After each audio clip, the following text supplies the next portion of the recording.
আমি হারিনি, আমাকে জোর করে হারানো হয়েছে, আমি পদত্যাগ করব না। হ্যাঁ, ঠিক এই বক্তব্যই রেখেছেন মমতা বন্দ্যোপাধ্যায়। আজকে নগর মহানগরে আমরা গুরুত্বপূর্ণ কিছু বিষয় নিয়ে আলোচনা করব। এই মুহূর্তে অপরূপা রয়েছে আপনাদের সাথে। এই মুহূর্তের যে খবর, জোর করে হারানো হয়েছে, আমি পদত্যাগ করব না, আমি হারিনি, আমাকে জোর করে হারানো হয়েছে, ঠিক এমনটাই মন্তব্য করেছেন প্রাক্তন মুখ্যমন্ত্রী মমতা বন্দ্যোপাধ্যায়। দেখুন তিনি কি বলেছেন। কেন, কিসের জন্য? আমরা তো হারিয়ে নিয়ে যাব। হারলে আমি যদি শপথ নিতে যেতাম তাহলে আমি রেজিগনেশনটা করতাম। এখন তো কোয়েশ্চেন ডাজন্ট অ্যারাইজ। জোর করে দখল করে যদি কেউ মনে করে যে আমি কি রেজিগনেশন দিতে হবে, no, not that. Now also I want to say that we didn't lose the election. It is their forceful attempt to defeat us. Officially they may, through election commission, can defeat us, but morally I am telling you that we won the election.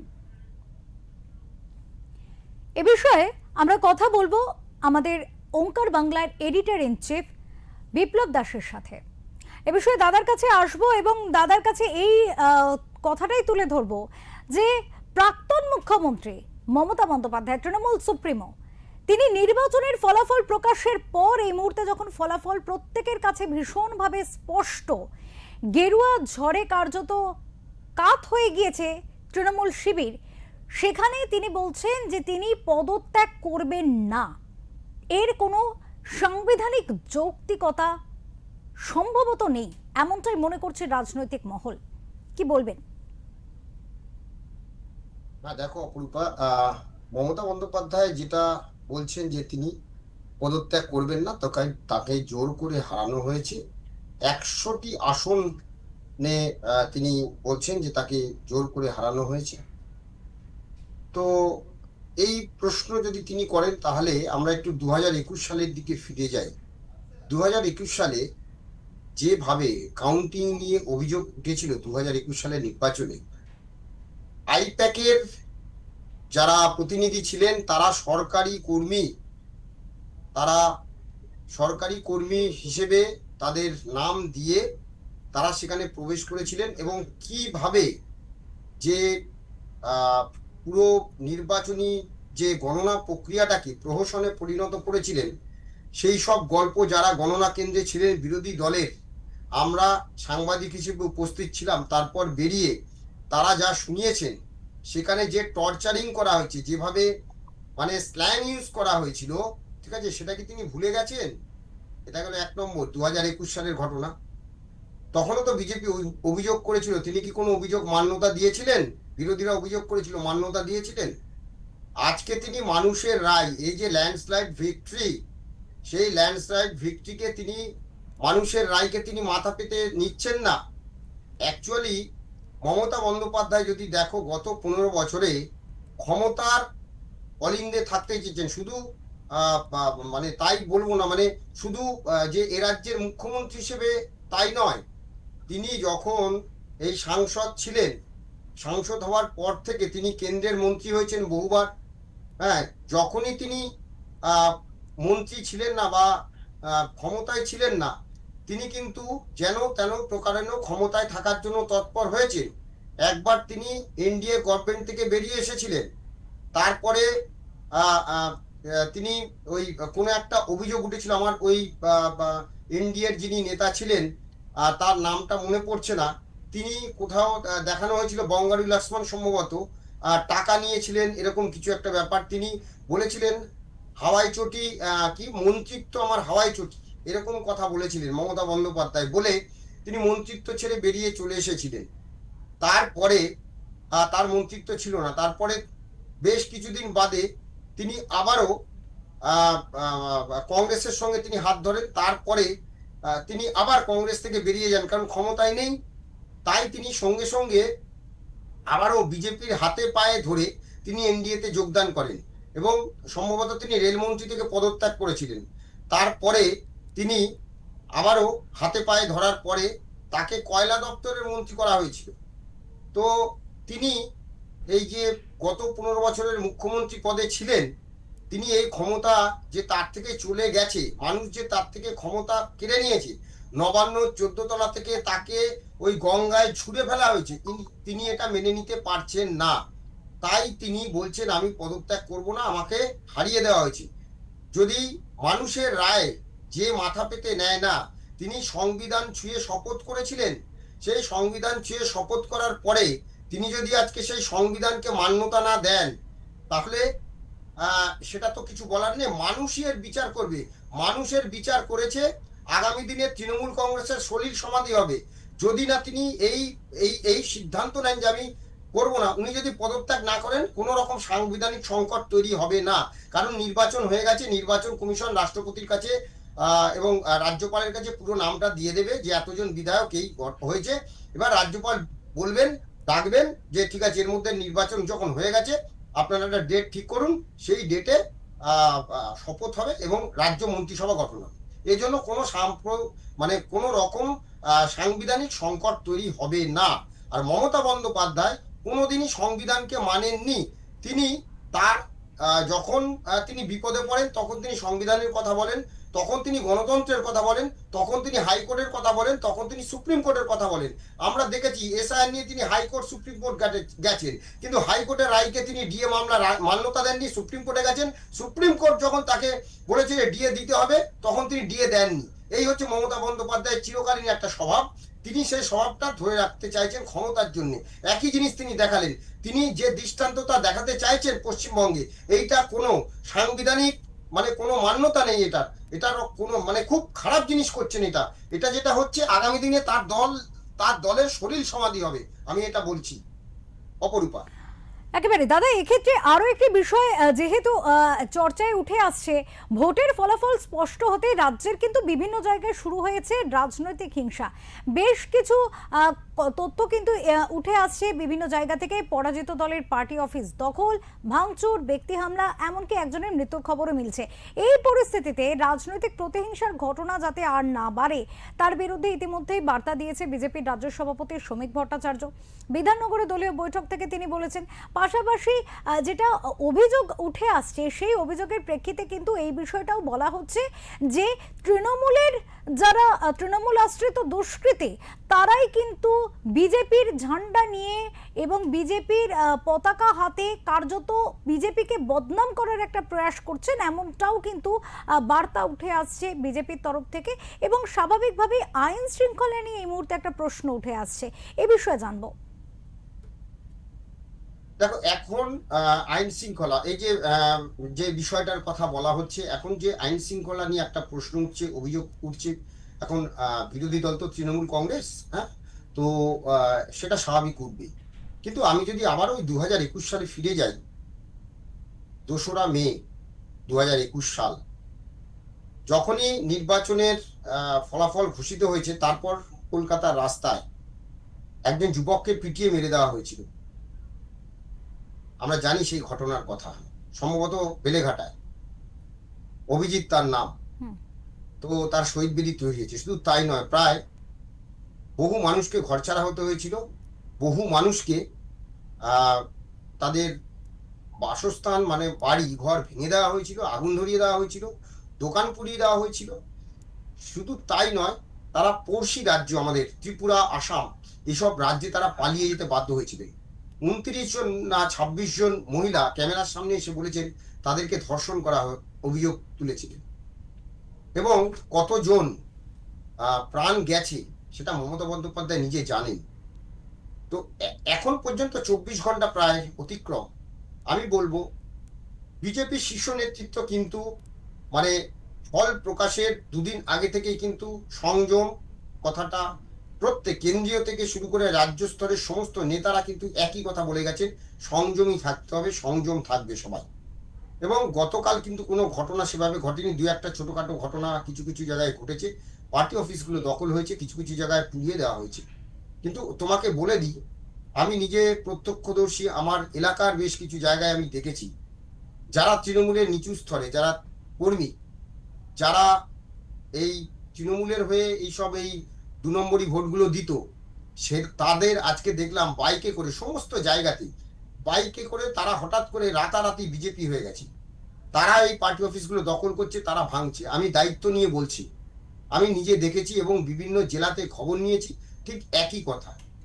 Arjun Singh তিনি বলেছেন যে আমার সঙ্গে যারা হেঁটেছে, আমার সঙ্গে যারা দল করেছে, আমার যারা কর্মী, আমি প্রত্যেককে নামে চিনি, তাদের ফোন নাম্বারও আছে। কিন্তু আজকে আমি দেখছি রাস্তায় যারা নেমেছে তারা কোনোদিন আমার কর্মী ছিল না, আজকে হঠাৎ করে তারা কর্মী হয়ে গেল কি করে? আমি বলছি দক্ষিণ 24 পরগনার এক বিজেপি নেতা, সাংগঠনিক নেতা, তিনি থানায় গিয়ে বলে এসেছেন যে আমি 50টা লোক পাইনি, আজকে কেন থানায় আমাদের প্রার্থী, পরাজিত প্রার্থীর সঙ্গে এই 50 জন লোক কোত্থেকে আনলো, এরা এরা এরা কতক্ষণ ধরে হেঁটেছে? আমি প্রত্যক্ষদর্শী আজকে দক্ষিণ 24 পরগনায়। তো তাই বলছি যে হ্যাঁ, কিছু জায়গা যে হচ্ছে না তা নয়, কিন্তু বিজেপির তরফ থেকে স্পষ্ট বার্তা মুখ্য সচিবকে দিয়ে দেওয়া হয়েছে, কোনো হিংসা বরদাস্ত করা হবে না, রাজনীতির রং দেখবেন না, সরাসরি কঠোর ব্যবস্থা নিন, এটা পরিষ্কার বলে দেওয়া হয়েছে। এবং আমি তোমায় বলছি, খোঁজ নিয়ে দেখবে যে আগামী 24 ঘন্টার মধ্যে যারা যারা এই মানে এই যে ভাঙচুর বা দখলে জড়িত, তারা প্রত্যেকে কিন্তু অ্যারেস্ট হবে, তারা প্রত্যেকেই অ্যারেস্ট হবে। এবং তাদের পেছনে এই যে তৃণমূলের যে সমস্ত কাউন্সিলরগুলো রয়েছে তারা জড়িত, আমি পরিষ্কারভাবে বলছি, তারা জড়িত, তারা চাইছে, তাদের আর কোনো পথ নেই, অতএব তারা এই ছেলেগুলোকে পাঠিয়ে দিচ্ছে ওখানে যে তোরা গিয়ে এটা কর। আমি পরিষ্কার দায়িত্ব নিয়ে বলছি।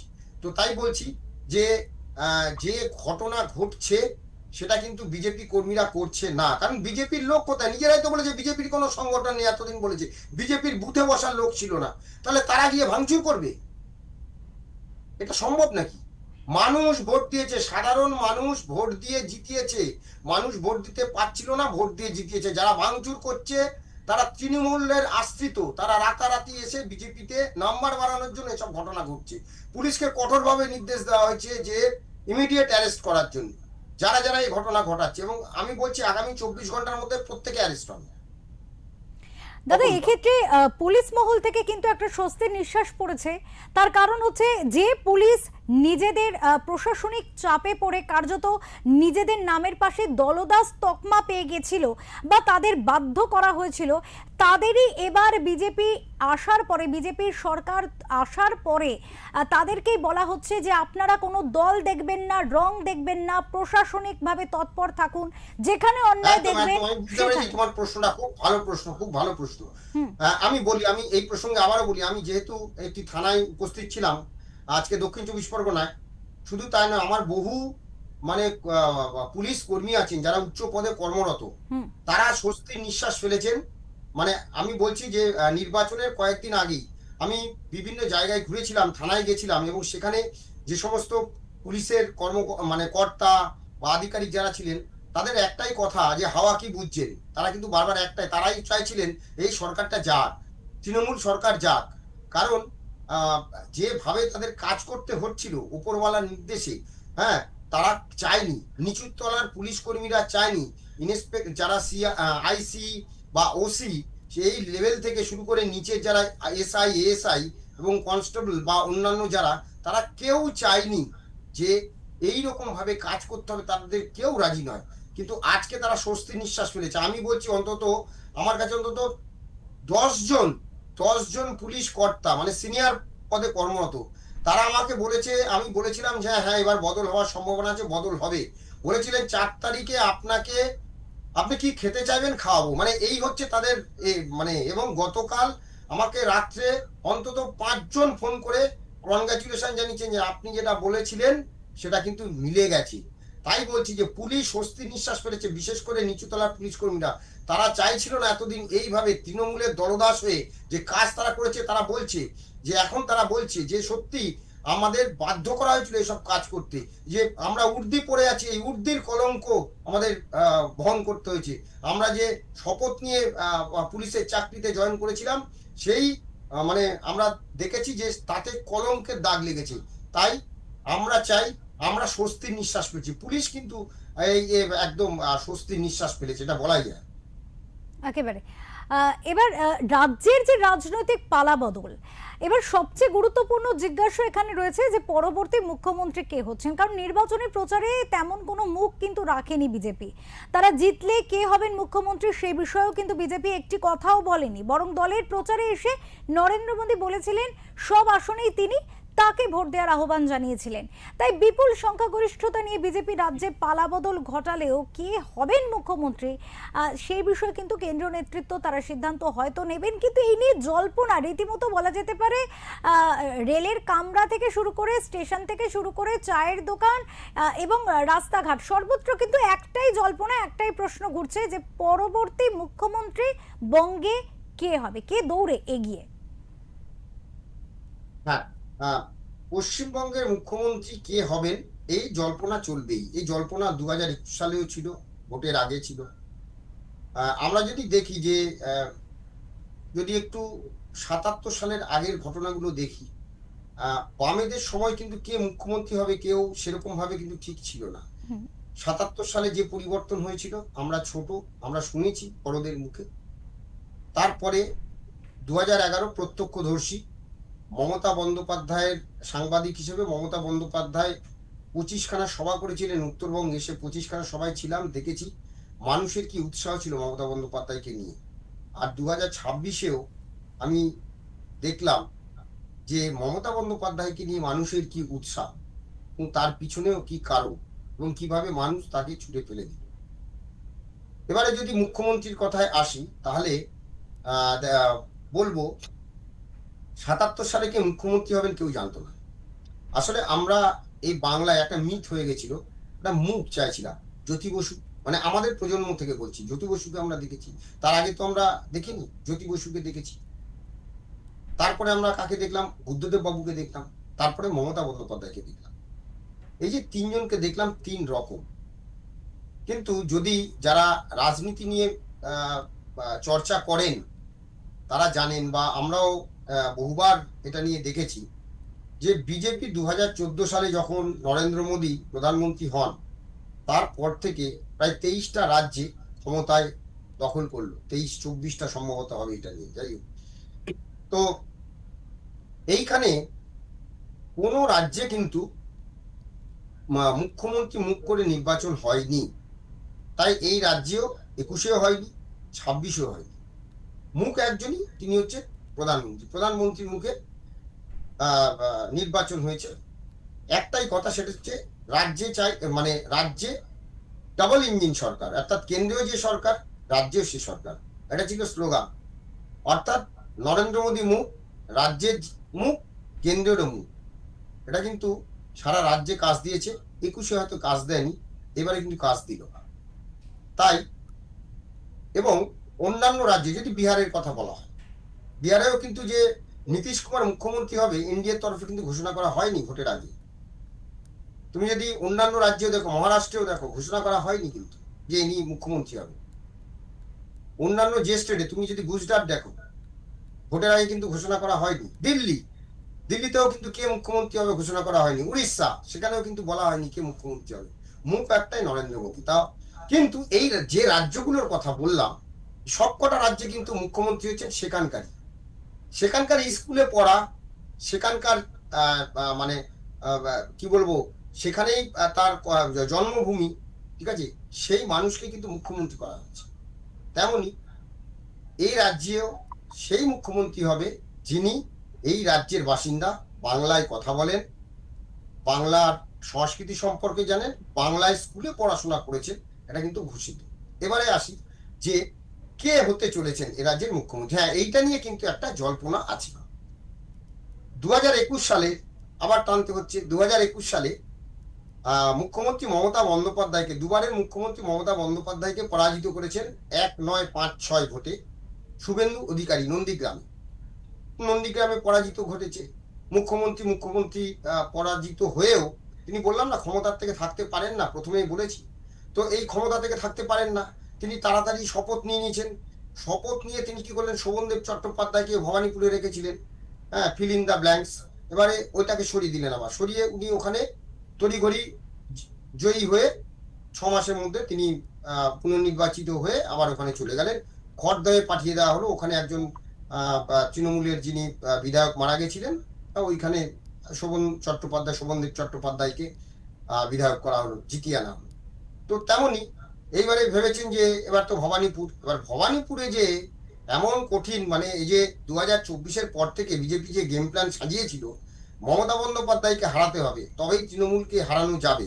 এবং এই মিথ ছিল যে মমতা বন্দ্যোপাধ্যায় হারেননি, একবার কিন্তু তিনি হেরেছিলেন মালিনী ভট্টাচার্যের কাছে, যাদবপুরে হেরেছিলেন 84-র পরে। তারপরে তিনি দক্ষিণ কলকাতায় চলে এসেছিলেন, তারপর সেখান থেকে আর নড়েননি। প্রতিবারই সেফ সিট দক্ষিণ কলকাতা, সেখান থেকে তিনি জয়ী হয়েছেন, যাদবপুরে আর যান। তো যাই হোক, এবারে উনি ভবানীপুর সেফ সিট নিয়ে নিলেন। কিন্তু ভবানীপুরে যে তার পরিবার, অভিযোগ তার পরিবার 35টি জমির মালিক, 35টি যে ওখানে প্লট আছে, 35টা প্লটের মালিক। জানি না সেগুলো বিরোধীরা অভিযোগ করেছিল, বিজেপি এবং অন্যান্য সিপিএমও এটা নিয়ে গণশক্তিতে প্রচুর প্রতিবেদন বেরিয়েছিল। তো এই ক্ষমতার যখন পরিবর্তন হয়েছে, নিশ্চয়ই তারা যখন অভিযোগ করেছিল, নিশ্চয়ই বিজেপি সরকার সেগুলো বার করবে, কার নামে কতগুলো প্লট কেনা হয়েছে। তো যাই হোক, বলা হয়েছিল বন্দ্যোপাধ্যায় পরিবার সব প্লট নাকি কিনে নিয়েছে ওখানে, কিন্তু এটা ঘটনা ওই হরিশ মুখার্জি এবং ভবানীপুর অঞ্চলে কোনো কিন্তু সেরকম ভাবে আর কোনো ছোটখাটো বাড়ি নেই, পুরনো বাড়ি কিছু নেই, ম্যাক্সিমাম সবই প্রমোটারের দখলে। তার মানে কি, ওখানকার যারা বাসিন্দা ছিলেন, স্থায়ী বাসিন্দা ছিলেন, তারা একটা ফ্ল্যাট পেয়েছেন আর ওই জায়গার বিনিময়ে টাকা পেয়েছেন। টাকা দিয়ে তারা কি করেছেন, কিছু টাকা ব্যাংকে রেখেছেন, আর কলকাতার থেকে একটু শহরতলি অর্থাৎ সোনারপুর, রাজপুর, এই অঞ্চল, বৈষ্ণবঘাটা, এই সব জায়গাতে জমি কিনেছেন। জমি কিনে সেখানে বাড়ি করছেন, কলকাতার লাগোয়া, সেখানে তাদের পরিবার থাকে। মাঝে মধ্যে এখানে ওই ফ্ল্যাটে তারা আসেন বা এই ফ্ল্যাট ভাড়া দিয়ে দিচ্ছেন। তাদের নাম ছিল ভবানীপুরে। এবং এই যে দুটো জায়গাতে তাদের নাম ছিল এবং মৃত ভোটার এখানেই ভবানীপুরে ওইটুক জায়গাতেই প্রায় 48,000 টোটাল, সব মিলিয়ে 47 থেকে 48,000 নাম বাদ গেছে। তো এইটা হচ্ছে ওনার হারার অন্যতম কারণ। তো ফলে তো যাই হোক, এবার ওখানে উনি পরাজিত হয়েছেন। কে করেছেন? শুভেন্দু অধিকারী। আবার নন্দীগ্রামেও জয় পেয়েছেন শুভেন্দু অধিকারী, দুটো ক্ষেত্রে। তো স্বভাবতই মুখ্যমন্ত্রী পদে কিন্তু এগিয়ে রয়েছেন শুভেন্দু অধিকারী, এটা যেমন একটা। এরপরে যদি বলা যায় না, যদি বিজেপিতে বিশ্বাস নেই, হ্যাঁ অন্য কাউকে করতে পারে, হ্যাঁ করতেই পারে। আরেকজন আছেন, তিনি হচ্ছেন স্বপন দাশগুপ্ত, সজ্জন ব্যক্তি, সাংবাদিক ছিলেন এবং তিনি রাষ্ট্রপতি মনোনীত রাজ্যসভার সাংসদ হয়েছিলেন। এবং তিনি খুব ভালো কথা বলেন এবং রাজনীতিটা খুব ভালো বোঝেন, মানুষের কাছে তার গ্রহণযোগ্যতা আছে। এবং দক্ষিণ কলকাতার ওই যে রাসবিহারী অঞ্চলে যে পশ এরিয়া একটা, সেখান থেকে তিনি জয়ী হয়ে এসেছেন, এনার হওয়ার সম্ভাবনা আছে। আর যদি বলা যায় মহিলা মুখ্যমন্ত্রী হিসেবে, অবশ্যই এখন কিন্তু নাম্বার 1 আছেন অগ্নিমিত্রা পল। তিনি আগের বারে সম্ভবত 4,000 না 7,000 ভোটে জিতেছিলেন, এবারে ব্যবধান হচ্ছে 40,000-এর বেশি, 40,900 সামথিং। তো সেইখানে অগ্নিমিত্রা পাল কিন্তু রাজনীতিতে তার যেমন একটা ব্র্যান্ড আছে, তিনি একটা ব্র্যান্ড, মানে ফ্যাশন ডিজাইনার হিসেবে তিনি কিন্তু এই শুধু বাংলা নয়, ভারতবর্ষের একটা ব্র্যান্ড তিনি। তো তার যেমন একটা ফেস, মহিলাদের মধ্যেও তার গ্রহণযোগ্যতা আছে, তিনি মহিলা মোর্চারও সভানেত্রী ছিলেন। তো সেই জায়গা থেকে যদি মহিলা হিসেবে কাউকে চয়েস করতে হয়, তাহলে এটা ইনাকেও কিন্তু চয়েস করা যায়, কারণ দিল্লিতেও কিন্তু মহিলা মুখ্যমন্ত্রী করা হয়েছে, সম্ভবত রেখা গুপ্তা। তো যাই হোক, এই নামগুলোই কিন্তু ভেসে আসছে। এখন দেখা যাক যে আগামীকাল অর্থাৎ বুধবার এখানে আসছেন স্বরাষ্ট্রমন্ত্রী অমিত শাহ, যার নেতৃত্বে নির্বাচন পুরো পরিকল্পনা করে সাজানো হয়েছিল। তিনি আসছেন, তিনি সকলের সাথে বৈঠক করবেন, তারপরে ঠিক হবে কাকে মুখ্যমন্ত্রী নির্বাচিত করা হবে। অনেক ধন্যবাদ দাদা, অনেক ধন্যবাদ। আমরা কিন্তু আজকে যে বিষয়গুলি নিয়ে আলোচনা করলাম, মূলত আমরা 3টি বিষয় নিয়ে, যেগুলো এই মুহূর্তে দাঁড়িয়ে অত্যন্ত গুরুত্বপূর্ণ একটি প্রশ্ন রাখছে, যে মুখ্যমন্ত্রী পদ থেকে পদত্যাগ করবেন না বলেছেন মমতা বন্দ্যোপাধ্যায়, তাহলে সেক্ষেত্রে সংবিধান কি বলছে সে বিষয়েও যেমন আমরা জানলাম বিস্তারিতভাবে, ঠিক তেমনভাবে আইন শৃঙ্খলার বিষয়েও কিন্তু জানলাম। একই সাথে জানলাম যে আগামী দিনে মুখ্যমন্ত্রী হওয়ার দৌড়ে কে এগিয়ে আছে। তবে অপেক্ষার আর কয়েকটা ঘন্টায় তারপরে কিন্তু আমাদের সামনে চলে আসবে যে পশ্চিমবঙ্গের মুখ্যমন্ত্রী কে, আমাদের মুখ্যমন্ত্রী কে। আপাতত এই পর্যন্তই, দেখতে থাকুন ওঙ্কার বাংলা। নমস্কার।